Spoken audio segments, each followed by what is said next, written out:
ఇలా వీళ్ళకి రైస్ చేసినప్పుడు ఇలా సైడ్ డిష్గా మనకి పచ్చడి కూడా చేయాలన్నమాట. దీన్ని మర్బూజ్ మర్గూగ్ ఏదో అంటారండి. చాలా భాషలు ఉన్నాయి. భావాలు ఒకటే కానీ ఇందుకు ఇన్ని భాషలు అనిపిస్తుంది. ఒకటే భాష మాట్లాడొచ్చు కదా, అవసరమా ఇన్ని భాషలు నేర్చుకోలేక చచ్చిపోతున్నాం. సరే, దీనికి కావాల్సినవి అండి పచ్చిమిరకాయలు, పిలిపిల్, టమాటా, టొమాట్, నిమ్మకాయ ఒకటి, లెమన్, వెల్లుల్లిపాయ అండి, తూమ్ అంటారు, ఉల్లిపాయ అండి, బసల్ అబ్యాద్ అంటారు, అంటే తెల్ల ఉల్లిపాయ బసల్ అబ్యాద్ అంటారు. ఇలా మనం జ్యూస్ తీసి ఉంచాలన్నమాట. ఆసీర్ అంటారు ఇలా తీసిన దాన్ని. సాల్ట్ మిల్ అంటారు. ఇది వచ్చేసి హాట్ సాస్ దక్కూస్ అంటారు, దక్కూస్ అంటారు లేదా సత్తా అంటారు. ఇది ఆలివ్ ఆయిల్ జెజెతోన్ అంటారు, జెతోన్ అంటారు, జెజెతోన్ అంటారు. ఇది వచ్చేసి మిషన్ అండి. ఇలాంటి మిషన్ ఉంటే ఇందులో వేయండి, లేదంటే కనుక ఇలా మిక్సీ ఉంటుంది, మక్కీనా అంటారనమాట, మిక్సీలో అయితే వేసేయండి. ఇప్పుడు వీటిని చిన్నగా అయితే కట్ చేసేయాలి. ఇప్పుడు బిర్యానీ చేసినా, మజ్బూల్స్ చేసినా, లేదంటే ఇలాంటి రైస్లు ఉండినా కూడా దాని సైడ్ డిష్గా మనం పచ్చడి అయితే చేయాల్సి ఉంటుందండి. పచ్చడిని ఇక్కడ మర్బూజ్ అంటారనమాట, రకరకాలుగా అంటారు. నాకు సరిగ్గా రావట్లేదు, ఎవరికైనా తెలిస్తే నాకు కామెంట్లో చెప్పండి. భావం ఒకటే, భాషలో చాలా ఉన్నాయి. ఎందుకండి, భావం ఒకటే కదా, భాషలు కూడా ఒకటే ఉండే బాగుండు. ఒకే భాష ఉంటే బాగుండండి. 100 భాషలు నేర్చుకోలేక చచ్చిపోతున్నాం అనుకో. ఇదంతా టమాటాయే కదా, పచ్చిమిరకాయలే కదా, పిలిపిల్ అని ఎందుకు అనాలి? మొత్తం భాషలన్నీ తీసేసి ఏదో ఒక భాష, ఏదైనా పర్వాలేదు, ఒక భాష పెడితే బాగుంటుంది అలా అనిపిస్తుంది నాకు.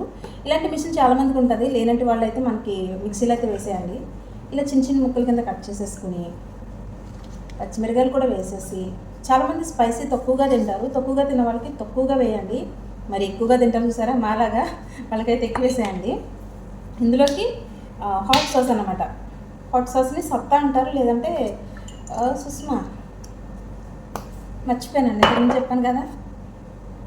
నిమ్మకాయ ఒకటి వేసేయకండి, కొద్దిగా.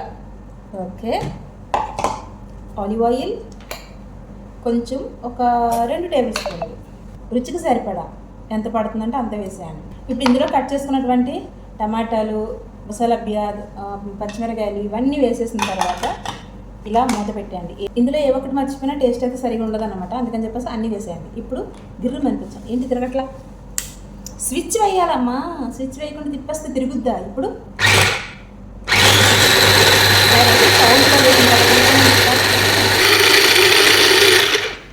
ఈ మిషన్ ఏంటంటే చెక్కబద్ద కింద వస్తుందండి. అంటే పేస్ట్ కింద అయిపోకుండా ముక్కల కింద ఉంటుంది. మనకి ఇందులో అనుకోండి పేస్ట్ కింద అయిపోతుంది. అలాంటప్పుడు ఏం చేయాలంటే స్పీడ్గా తిప్పేసుకుని ఎక్కువ టైం తిప్పకుండా కొంచెం కచ్చాపచ్చాగా తిప్పాలన్నమాట. మిక్సీలో అయితే, ఇందులో అయితే ఆటోమేటిక్గా ముక్కల కింద వస్తుంది. ఫైనలీ మర్బూజ్ అయితే రెడీ అయిపోయింది. చూసారా, ఇలా కచ్చాపచ్చా ఉంటుందన్నమాట. మా వాళ్ళకైతే ఇలానే ఉండాలి, మీ వాళ్ళకి ఎలా ఉండాలో అలానే చేయండి. ఓకేనా, ఇది మర్బూజ్ విశేషాలు. అన్నట్టు మర్చిపోయాను, సాల్ట్ అయితే చూసుకోండి. తిరుగుతుండగానే సాల్ట్ చూసి ఇంకా పడుతుందంటే కనుక వెయ్యండి, సరేనా. మనకు ఫోన్ వచ్చేసింది.